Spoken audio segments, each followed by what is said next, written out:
നബിവചനം. ജനങ്ങൾക്ക് നിങ്ങൾ കാര്യങ്ങളൊക്കെ എളുപ്പകരമാക്കി കൊടുക്കുക. അവർക്ക് പ്രയാസമുണ്ടാക്കരുത്. അവരോട് സന്തോഷവർത്തമാനങ്ങൾ പറയുക. അവരെ ഭീതിപ്പെടുത്തി അകറ്റി നിർത്തരുത്. വിശുദ്ധ ഖുർആനിൽ 2-ാം അധ്യായം 185-ാം സൂക്തത്തിൽ ഇപ്രകാരം പറയുന്നുണ്ട്: ദൈവം നിങ്ങൾക്ക് എളുപ്പമാണ് ഉദ്ദേശിക്കുന്നത്, അവനൊരിക്കലും നിങ്ങൾക്ക് പ്രയാസമുണ്ടാക്കാൻ ഉദ്ദേശിക്കുന്നില്ല.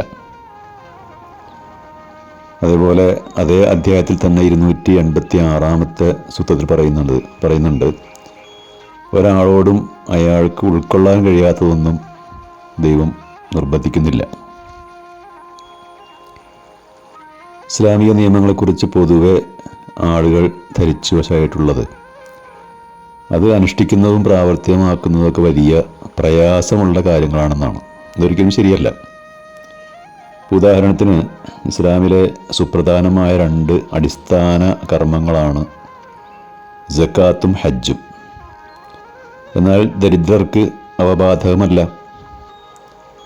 ഇനി മറ്റ് 2 കർമ്മങ്ങളാണ് റമദാനിലെ നോമ്പും അതേപോലെ നിത്യേനയുള്ള 5 നേരത്തെ നമസ്കാരവും. ഒരാൾ രോഗിയാണെങ്കിൽ അയാൾക്കത് കഴിയുന്നത് പോലെ ചെയ്താൽ മതി.